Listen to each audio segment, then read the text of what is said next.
G'day and welcome to the Business Builder's Journey. I'm Phil Badura.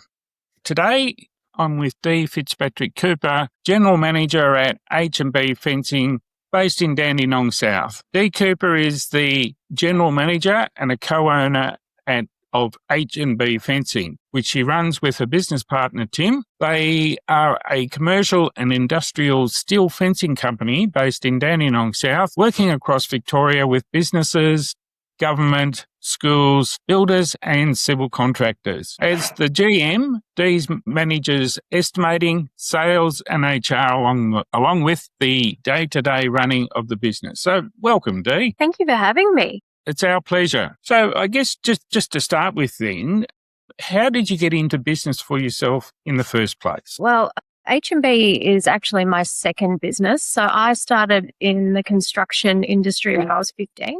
I thought, going on tools would be a great plan, but I sort of swapped out of that fairly quickly and moved into commercial construction. And then 14 years ago, bought H&B as a going concern with Tim. Right, fantastic. Yeah. So when you think about making that decision to go into business, what was one of the key drivers behind that decision? Truthfully, I don't like being told what to do. Totally can relate to that one, Dee. Yeah. And so, when you think about that, how much of it was about being in control of your own destiny? Look, I think all of it was. In terms of, I had some pretty big dreams for myself, probably even as a teenager. And I learned pretty quickly that you can't always achieve those if you're a salary earner. So sometimes you kind of got to, bet it all on black and back yourself. Yeah. So thinking back to those early days, what was one of the earliest wins that you had that told you that you were really onto something good here? So I was thinking about this the other day, and it's one of those things that you don't realize how far you've come until you start reflecting. And we're talking about this.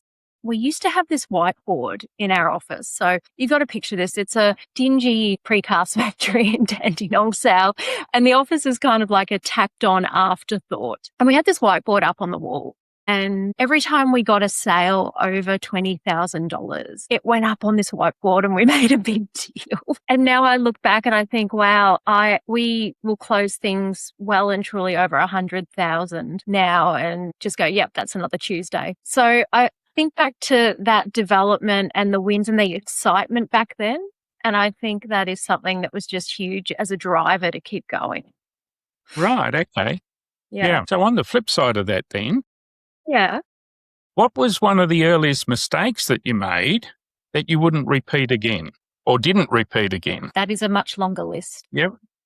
What's one that really stands out for you? Look, prior to COVID, we won a $1.7 million contract with a tier 1 builder, which was amazing, just absolutely amazing. And I think in the excitement and perhaps being slightly trusting, we kind of fell into the black hole of growth. And then we ended up having to go back to go forwards. So it's one of those things where sometimes in the excitement of it, you start growing faster than perhaps you're ready to. And I think I've definitely learned one of our mottos now from that is go slow to go fast. It's actually up on the wall. And what does that mean in your terminology? Sometimes if I even say this to the boys out in the factory, if they come in and they go, hey, we stuffed up a gate, and we do very, very big gates. So that can be an expensive exercise. And they're like, oh, we had so much on the production board and, we just wanted to not lose time. And I said to them, well, now we have to remake it. So we've actually lost a lot more time. So I think it's always better to go slow and steady to make sure that you're crossing all your T's, dotting all your I's and reading the fine print. That's probably one of the biggest learnings I've had over the last 20 years, and particularly before the advent of AI, is take the time to read everything carefully, whether that is in the factory, read your spec sheet to make sure you're measuring twice and cutting once. And same in the office with contracts, subcontracts. Yeah, go slow to go fast. Yeah, okay. Any other things that stand out for you that you wouldn't repeat again? I would have started listening to my intuition a lot earlier. If I look back at some hiring decisions over the years, I think every business owner has a couple of horror stories of employees. But if I really look back at it, every person that I've had issues with was someone that I went, well, I'm not sure, and allowed myself to get talked into.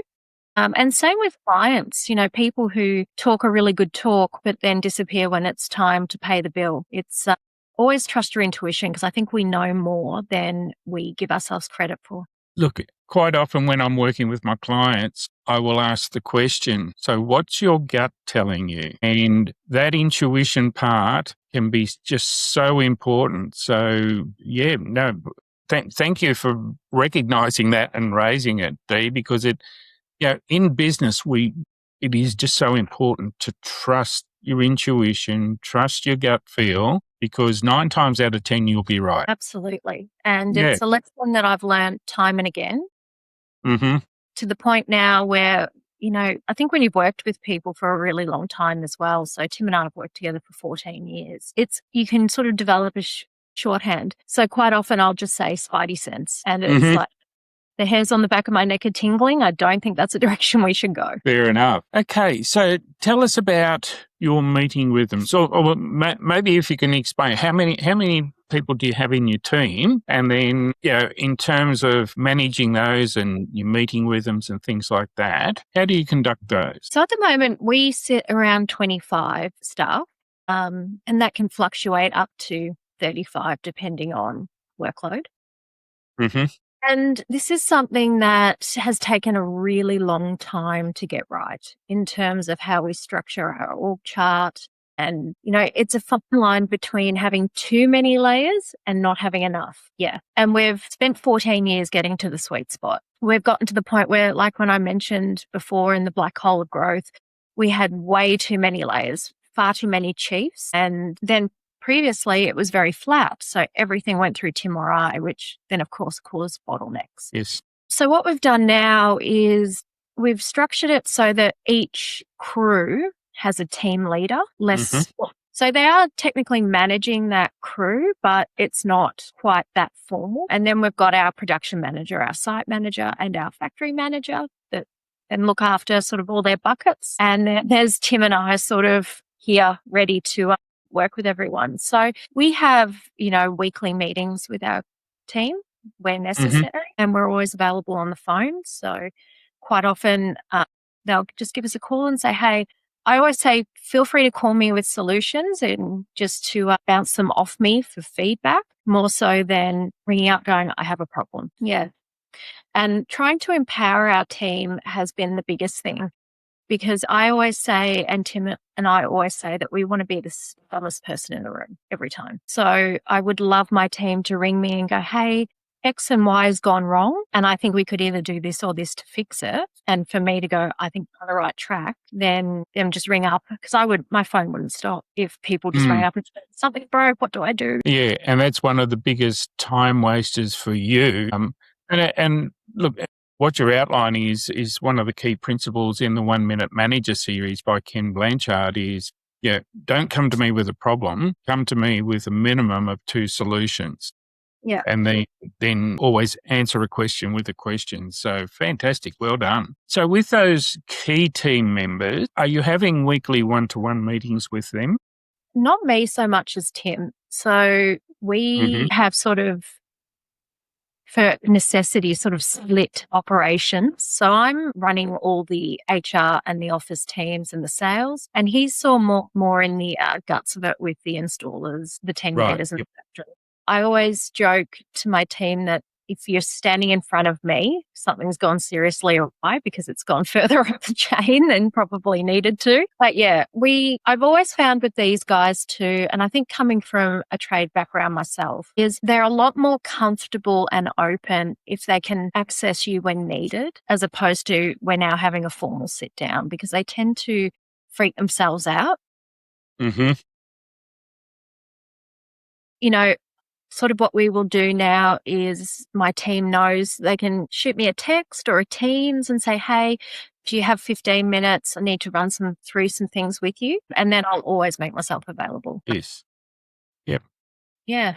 So that probably brings me to the rules of the game. And the rules of the game in business, which I guess what I'm referring to here, Dee, is the culture that you're setting up within the team. And so what are some of the behaviours that you reward? That's a tricky one. We always say that we can teach just about anything, but we can't teach someone to be a good person. So for us, we reward the people who have integrity. And my definition of integrity is doing the right thing even when no one's watching. So, Tim and I came from very different backgrounds. Like I said, I came from commercial construction. He came from a finance and printing background. And, I always say to my guys, I'm not going to ask you to do anything that I wouldn't do and I haven't done. And, just do the right thing. So quite often, we'll see our guys, they're helping their teammates along. So occasionally we'll get someone who struggles with the alarm clock.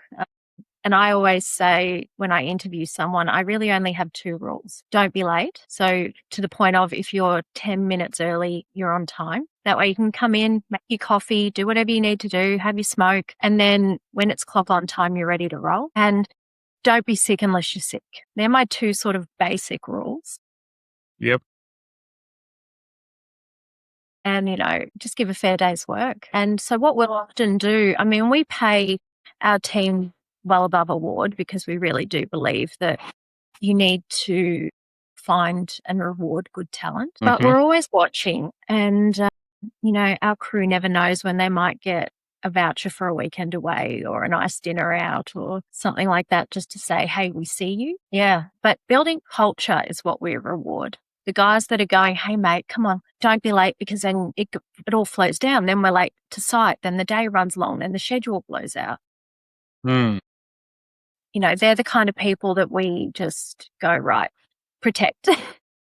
Culture. And the boys are protective of culture too, which I think has been probably one of our biggest wins as founders is to go, we've built something that the guys are protective of because they've worked in places that haven't had that. So, it really sounds like you're on a great path towards building a really great winning team. So when you say that the team members protect it, in what ways are they protecting that culture within the business? Yeah. It's a really great thing we've found where the boys will actually come and chat now and say, hey, look, Bob has had some issues, perhaps personally or whatever. Can we make some allowances? Or by the same token, they might come and say, hey, Bob's a lovely guy, but we're just not seeing him sort of embodying what's really important to us. So I love the fact that we've got a culture where the guys feel able to come and talk to us and to each other if someone's not fitting. Yes. Yep. Yeah. Without any fear of repercussions. So that's probably one of the biggest wins. And also the fact that they will say to each other, like, mate, you're letting the team down. Like my team love a footy analogy. I'm hopeless with footy, but most of my guys play footy still. And they're like, mate, you can't rock up when we're already on the field. What's going on? So yeah, that's the biggest stuff. Well, congratulations for developing that type of culture in the business. So when you, just going back to something that you said a little bit earlier about that intuition in employing some people.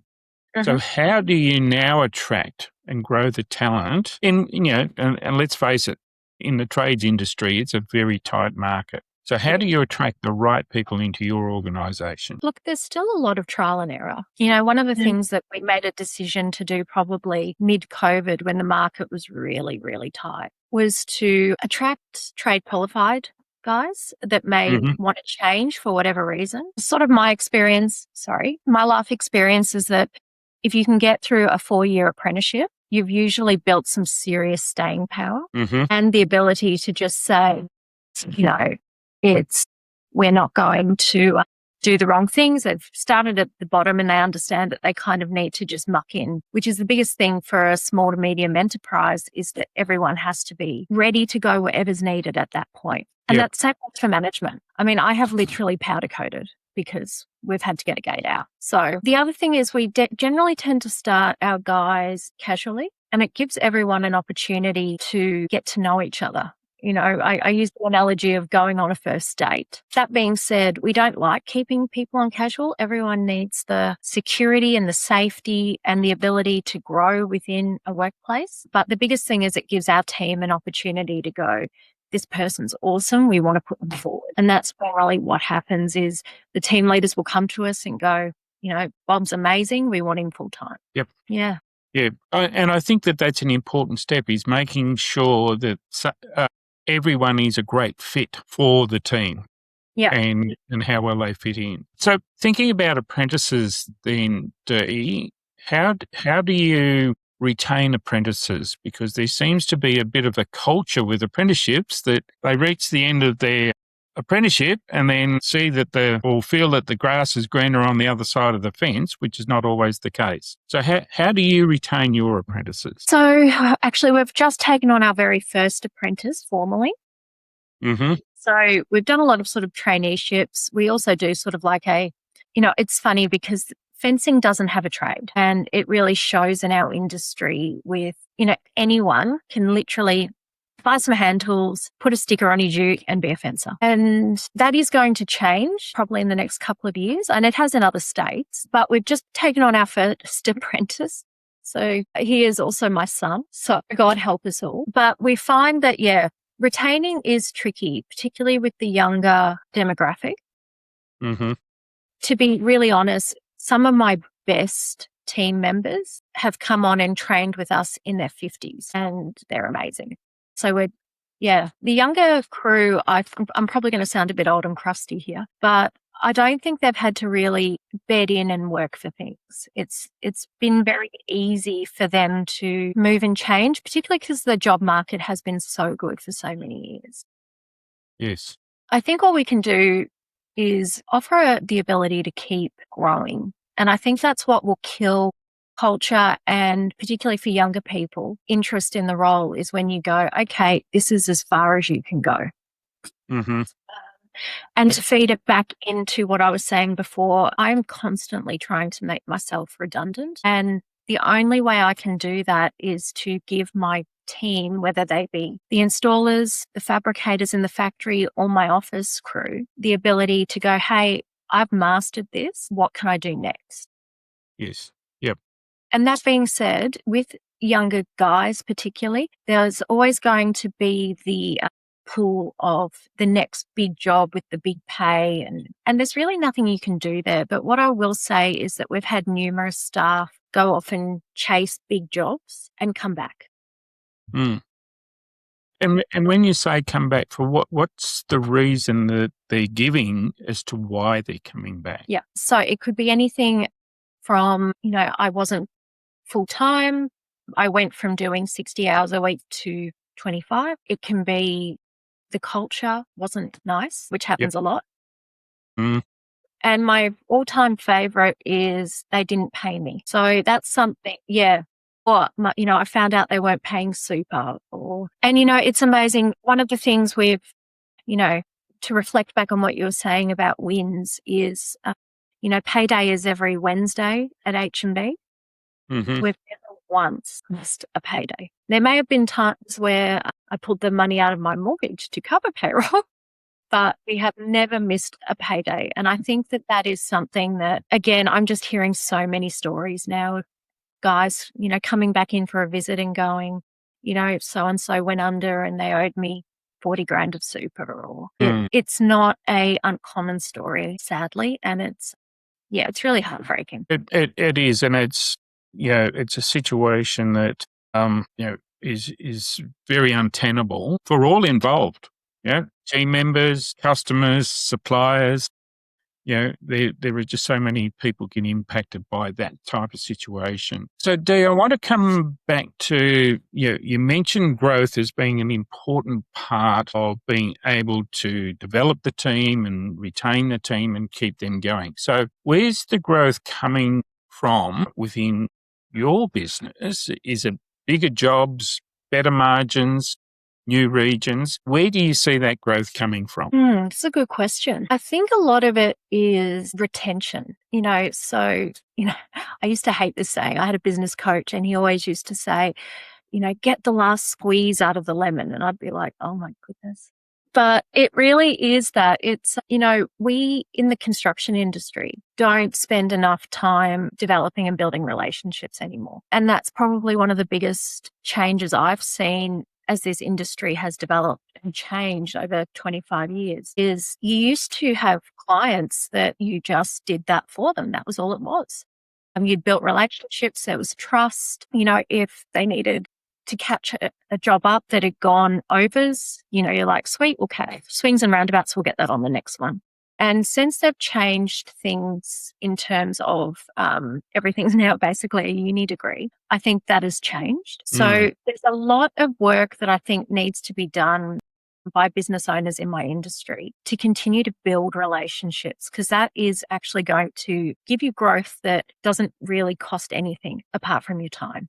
We can chase Google, we can chase Meta, we can jump on all the tender portals. But at the end of the day, if whoever is sitting in their office making the decision of where that money's going to go doesn't have a face or a voice or a name, it will end up just being a decision based purely on price, which is rarely works out in my experience. So for that, I think, our biggest area of growth is in relationship building and trying to maybe go a couple of steps back to how business used to be done. But in addition to that, look, AI is huge now and it is in every business. And so we've been really, really interested to see how we can incorporate AI, not to make humans redundant, but to support them to output more and therefore build the growth of the business. So they've been our two main focus areas. Obviously, we're always looking at margin clawback and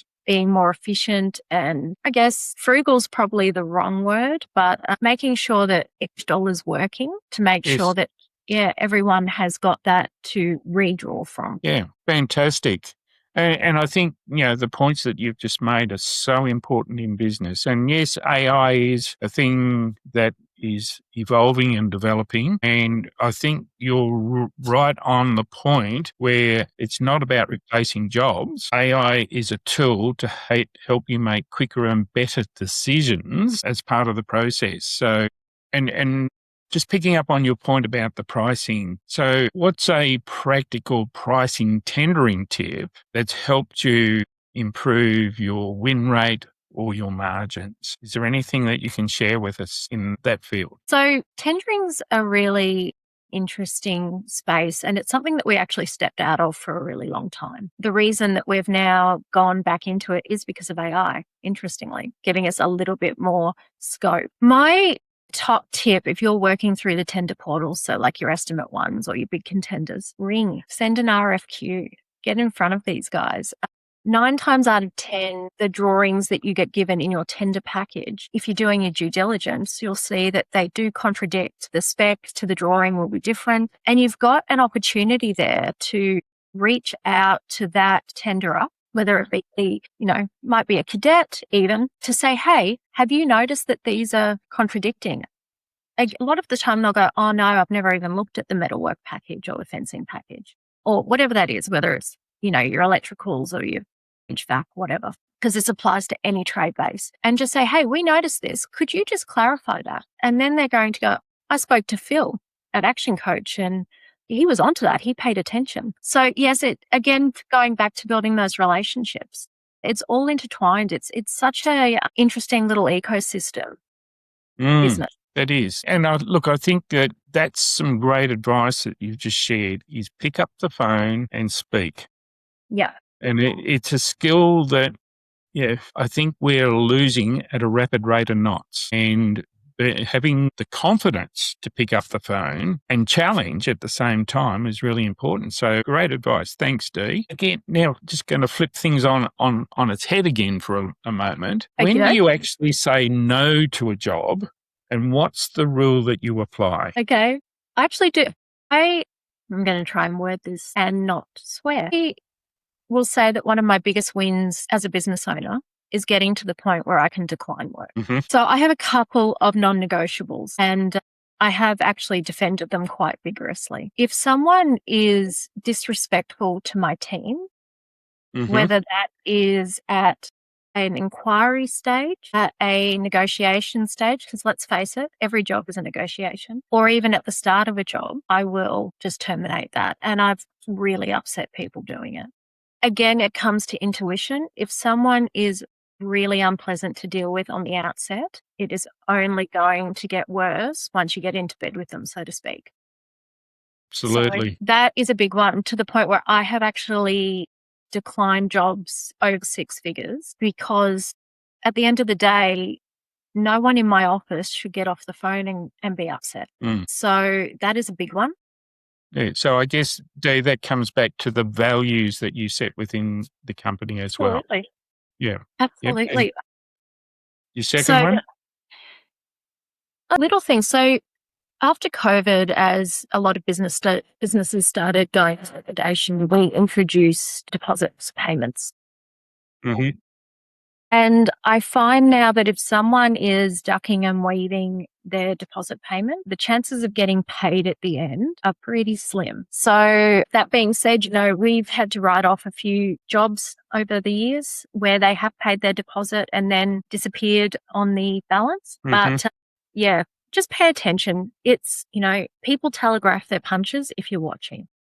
Yes. Yep. Yeah. All right. Thank you for that. So I guess lessons learned, hindsight, foresight. If you could rewind back 3 years, what would you do differently and what would you do a lot sooner? I think I would have definitely adopted AI a lot earlier. Mm-hmm. I'm not a late adopter, but I am very much someone who goes, the recipe's working. Let's just stick with that. Mm-hmm. So I would definitely have adopted AI earlier. And again, to go back to intuition, I would have scaled our business down a little prior to, the last couple of years of economic tightening. Mm-hmm. I think that I tend to be quite optimistic, and it's one of those things of you always go, you know what, I'll give it to the end of this month and then I'll make a decision. But I think that we could have tightened our OPEX a lot earlier as things tightened in, particularly with the state government and schools not having as much funding. Yes. Yep. So they're probably my 2 main things. And, I think particularly AI is amazing to even just say, hey, I'm going to feed in all my data that I've got and ask you to help me forecast. Like, we always say, I can see 300 degrees, but I can't see the other 60. So you either need a coach, and coaching is huge. I've got several coaches that, I'm sure I could do without, but I don't want to. And AI is another one that is just amazing for going, hey, you missed something. Yep. Yeah. Yep. Now that's interesting. So I was going to ask the question about AI in the context in the context of using AI. So you've mentioned that you use it in doing forecasting. What other areas do you see the potential for AI to be helping your business? So it has been instrumental in, chain wire mesh fencing and tubular steel fencing doesn't really work in any existing estimating software. Mm-hmm. And it's something we've done a lot of trials and failures to try and find one. And I do know a competitor of ours spent, I believe from memory, it was a couple of $100,000 building estimating software that would work for this industry. Mm-hmm. Now, I'm really lucky. My business partner is brilliant with systems design. And so he's actually used AI to build estimating software for us. So previously, we quoted by hand up until a year ago.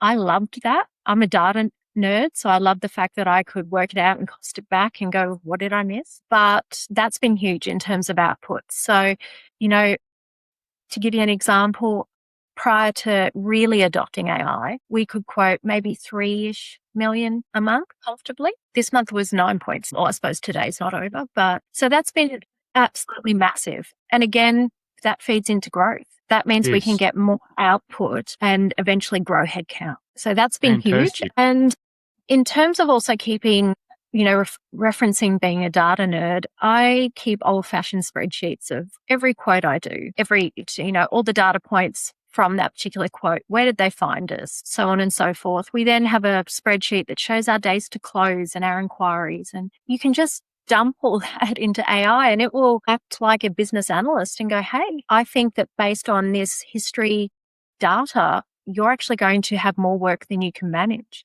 You need to start looking at bringing on more teams so you're not, then your lead times aren't blowing out and you're breaking promises to your customers. So I can honestly say that we've adopted AI. We're probably using it a good 200% more than we were a year ago. And we've not lost a single staff member. We've not made anyone redundant. We've just achieved more and with less. So, and that feeds into your margin at the end of the day. It's one of my favourite sayings, doing more in less time. And, again, that's how you grow and scale a business, is being efficient, productive, and that means getting more done in less time. So well done. Thank you. I will say though, a warning to everyone that AI is addictive, and particularly since Claude added the ability to use co-work on your mobile phone. I don't think I've actually spoken to Tim in 24 hours, but our AI has been talking to each other. Yeah. It's, it can be one of those bright, shiny objects that do chew up time. So use Do you use AI for helping you develop your standard operating procedures, your SOPs and things like that as well? Absolutely. Yeah. So that was one of the first things we used AI for, was to take this massive, wordy, probably really redundant business process documentation and turn it into an SOP that people could actually use. Fantastic. That was actually, I think that was the first thing we used it for. Right. Yeah.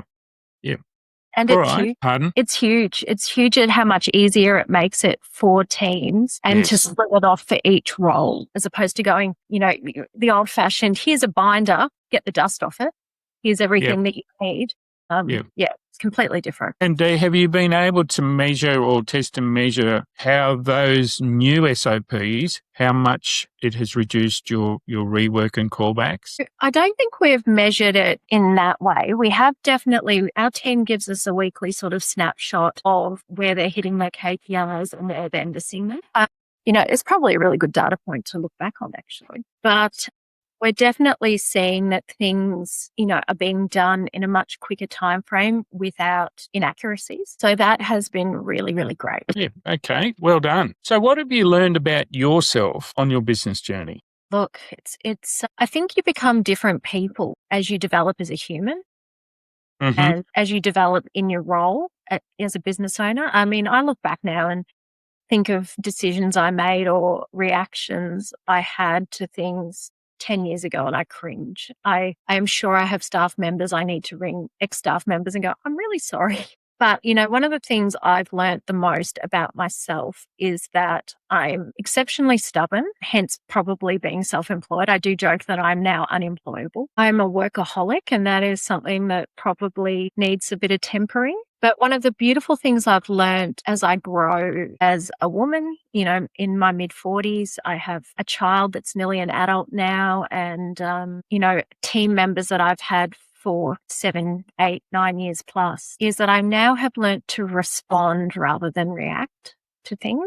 And I think that is probably one of the most valuable things that you can learn as a business owner and as a human, because they are, being a good manager or a good business owner is just the other side of the coin of being a good human being. So just also remembering that it's okay to be really protective of your business and your baby, because it is. It's for me, I've got 4 kids and H&B is another child. But over the last 14 years, it's become its own entity. So, 14 years ago, H&B was Dee. It was Tim, whereas now it is its own beast. And we have to protect that, but not because it's our little baby, but because it puts, pays the mortgage of all my crew. Yes. Yeah.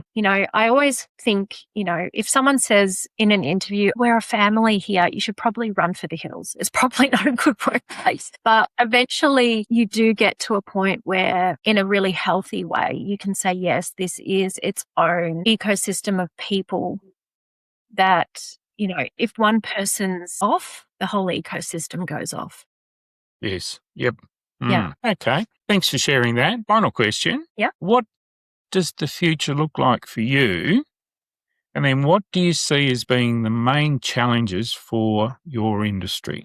I think, our goal over the next sort of few years is to probably have H&B under management Mm-hmm. and maybe go off and play with some new ideas for us. So I know for me, I would like to go back into commercial construction or even more, spec work for myself, which is where I started. And my sort of happy place is renovating and developing. Mm-hmm. And for Tim, I know he's very involved in regeneration of depleted land, so regenerative agriculture. So yeah, definitely H&B will always be our foundation, but it'd be nice to sort of give someone else to go at running it while we go and do some other things. Thanks. And in terms of challenges in our industry, look, I think the next couple of years are going to be very telling in terms of what our economy in Victoria looks like. And I do think that people are going to have to really pivot and have some other ideas of how they're going to grow within that space. I do think that we are going to see further tightening. And yeah, my advice to anyone in a trade-based business would be to really open your mind as to where your clients might come from and how you might maintain them. Because I think that we've had probably, particularly over the COVID period where there was a lot of stimulus, it probably was really, really easy to be successful. And like anything, when you have a boom, you tend to have a tightening afterwards. So be aware. Be alert but not alarmed is my sort of view on it. Some great words of wisdom. Thank you so much, Dee. Thank you. Dee, where can people find you? Yeah, do you have a website? Are you on LinkedIn? Yes, I am on LinkedIn. I am not great at using it consistently, but you can find us there. Our website is hbfencing.com.au. And yeah, we'd love to catch up with anyone who has any queries or interest in what we do. Fantastic. Thank you so much, Dee, for sharing your story today. I look forward to following you on that journey and into the future and celebrating the wins that, you will have along the way as well. Thanks, Phil. If you're a business owner with a business story that resonates with this podcast and you'd like to be on the show, please reach out to us. I'm Phil Badura, turning business dreams into reality. See you on the next episode.